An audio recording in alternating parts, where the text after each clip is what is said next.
18 जून को champions trophy का super final होगा और पाकिस्तान के मद्दे मुकाबिल भारत होगा। भारतीय टीम ने दूसरे सेमीफाइनल में बांग्लादेश को 9 विकेटों से हरा दिया। रोहित शर्मा के नाकाबिले शिकस्त 123, विराट कोहली के 96 रन, शेखर धवन 46 रन बनाकर आउट हुए। भारत जो पाकिस्तान से खेलना ही नहीं चाहता, टूर्नामेंट में दूसरी बार खेलने पर मजबूर। कोहली का सरफराज 11 से भागने का ख्वाब पूरा नहीं हो सका। कोहली की फाइनल में इंग्लैंड से मुकाबले की ख्वाहिश थी। शाहीनों की प्रोटीज, लंकन टाइगर्स और गोरों को हराने के बाद अब ट्रॉफी पर नजरें, कौम को ईद का तोहफा देने का आज़म।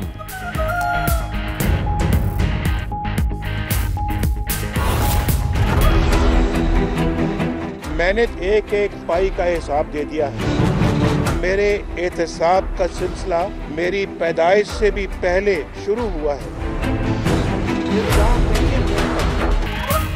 कठपुतलियों के खेल अब नहीं खेले जा सकते। वज़ीर आज़म नवाज शरीफ कहते हैं, अवामी फैसले रोंद कर मखसूस एजेंडे चलाने वाली फैक्ट्रियां बंद ना हुई तो सलामती दांव पर लग जाएगी।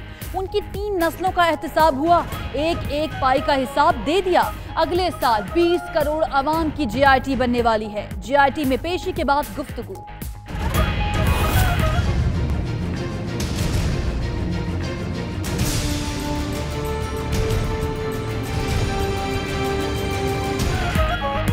तस्वीरें बोलती हैं। वजीर आजम की जेरे सदारत इजलास तमाम शुरका पर गहरी संजीदगी तारी थी। इसहाक डार कहीं खोए हुए थे। शहबाज शरीफ ने मुंह छुपा रखा था। हर वक्त गरजने बरसने वाले दानियाल और तलाल भी गुमसुम। मरियम औरंगजेब के चेहरे पर हवाइयां। वजीर दिफा का अंदाज दिफाई। तस्वीर मरियम नवाज ने ट्विटर पर शेयर की। कतरी शहजादे से पूछताछ के लिए जीआईटी के 2 अरकान के दोहा जाने का इम्कान। सुप्रीम कोर्ट के रजिस्ट्रार ऑफिस से राब्ता कर लिया। बेंच की इजाजत मिलते ही अरकान रवाना होंगे। हमाद बिन जासिम अल सानी ने जीआईटी को खत में बयान रिकॉर्ड करने के लिए कतर आने को कहा था। वजीर आजम ने जीआईटी को कोई सबूत दिया ना नई चीज फराहम की। इमरान खान कहते हैं, वजीर आजम ने बाहर आकर पहले से लिखी गई तकरीर की। करप्शन को साजिश कहना शर्मनाक है। असद उमर कहते हैं, मियां साहब ने जीआईटी से कहा मनी ट्रेल के हवाले से कुछ नहीं है। फवाद चौधरी बोले, मुशर्रफ की सऊदी अरब से डील के नतीजे में नवाज शरीफ का एहतसाब रुक गया था। जीआईटी की इदारों से शिकायत के बाद इंसाफ की क्या तवक्को रह गई। ताहिरुल कादरी कहते हैं, अवाम ड्रामा देख रहे हैं। रियासत और इदारे नाकाम हो चुके। फिरौन और नमरूद की ताकत और दौलत ने पूरे मुल्क को यरगमाल बना लिया। शेख रशीद बोले, आदि मुजरिम जीआईटी में पेश हुआ। हम इदारों के साथ हैं, इदारे मालूम नहीं किधर खड़े हैं। वजीर कानून पंजाब की जीआईटी को फिर धमकी। राना सनाउल्लाह कहते हैं, शहबाज शरीफ से सामना हुआ तो जीआईटी के 14 तबक रोशन हो जाएंगे। वजीर आला 17 जून को पेश होंगे। जीआईटी को लंबे सेशन के लिए तैयार रहना चाहिए। वो अब कंटेनर से नीचे उतर आए। जीआईटी के अरकान वजीर आजम से पूछताछ में मसरूफ रहे। सुप्रीम कोर्ट में पेश नहीं हो सके। पानामा अमल दरामद केस की समाअत 19 जून तक मुलतवी। जस्टिस एजाज अफजल ने रिमार्क्स दिए कि कुछ चीजें ऐसी हैं जिनका जल्द हल तलाश किया जाना चाहिए। धमकियों पर मुश्तमिल तकरीर का मामला। सुप्रीम कोर्ट में निहाल हाशमी के खिलाफ केस की समाअत आज होगी।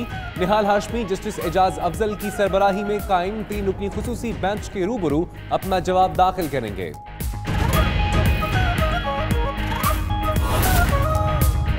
पनामा का हंगामा भारत में भी शुरू। ऑफशोर कंपनियों के मालिकान के खिलाफ क्रैकडाउन। इन्फोर्समेंट डायरेक्टोरेट हुक्काम का मेहरा सन्स एंड ज्वेलर्स पर छापा। 7 करोड़ रुपए बरामद। मेहरा सन्स ज्वेलर के मालिक अश्विनी कुमार मेहरा का नाम पनामा पेपर्स में आया था। कुलभूषण केस। आलमी अदालत इंसाफ में दस्तावेजात और तहरीरी शिकायत जमा कराने के लिए 6 माह के वक्त की भारतीय इस्तदा मुस्तरद कर दी गई। 3 माह की हतमी मोहलत दे दी गई। आलमी अदालत इंसाफ का पाकिस्तान से भी राबता। पेशरफ्त से आगाह किया गया। पाकिस्तान दिसंबर तक जवाब जमा कराएगा। जनवरी में समाअत का इम्कान। फिरौन जेल से कैसे फरार हुआ? तफ्तीशी इदारे सुराख लगाने सेंट्रल जेल कराची पहुंच गए। फरार होने की जगह का मुआयना, तस्वीर 92 न्यूज को मौसूल। मुलाकातियों की फहरिस्तों की छानबीन। फिरौन की गिरफ्तारी में मदद देने वाले के लिए 50 लाख रुपए इनाम का ऐलान।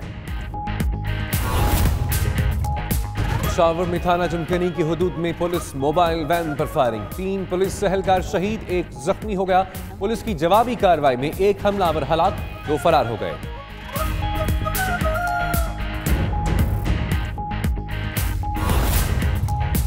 कराची में कब्जा माफिया ने एक मर्तबा फिर पंजे गाड़ना शुरू कर दिए। वफाकी हुकूमत की जमीनों के बाद खाली जगहों पे भी माफिया काबिज होने लगा। हॉक्सबे रोड पर करोड़ों रुपए मालियत की जमीन पर तामीरात शुरू कर दी।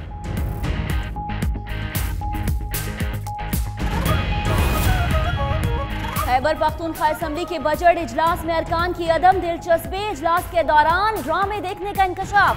वजीर आला की बजट पर तकरीर के दौरान वजीर मादनियात अनीसा ज़ेब मोबाइल फोन पर ड्रामा देखती रही। खातून रुख के ड्रामा देखने से लुत्फानंदोज होने का मंजर 92 न्यूज ने कैमरे में महफूज कर लिया। मॉनसून से पहले ही शदीद बारिशों का सिलसिला शुरू। शिमाली पंजाब, खैबर पख्तूनख्वा और आजाद कश्मीर के मुख्तलिफ इलाकों में तेज हवाओं के साथ बारिश। कलियात में शदीद यालाबारी। मौसम सर्द हो गया, फसलों और बागात को नुकसान। महकमा मौसमियात के मुताबिक इस साल मॉनसून में भी शदीद बारिशें होंगी। अफगानिस्तान का दारुल हुकूमत फिर दहशतगर्दों के निशाने पर। काबुल की मस्जिद के बाहर धमाका, 6 अफराद जान बहक, 10 जख्मी हो गए। दाइश ने हमले की जिम्मेदारी कबूल कर ली। हुकाम के मुताबिक खुदकुश बमबार ने मस्जिद में दाखिल होने की कोशिश की, नाकामी पर बाहर ही धमाका कर दिया। और जनमात में सजा पतंगों का आलमी मेला आसमान को शोक और चंचल रंगों से मुज़य्यन कर दिया। जजीरे फानू में जारी काइट फेस्टिवल में दुनिया भर से 5000 अफराद ने हिस्सा लिया और महारत दिखाई। काइट फेस्टिवल 3 रोज तक जारी रहेगा।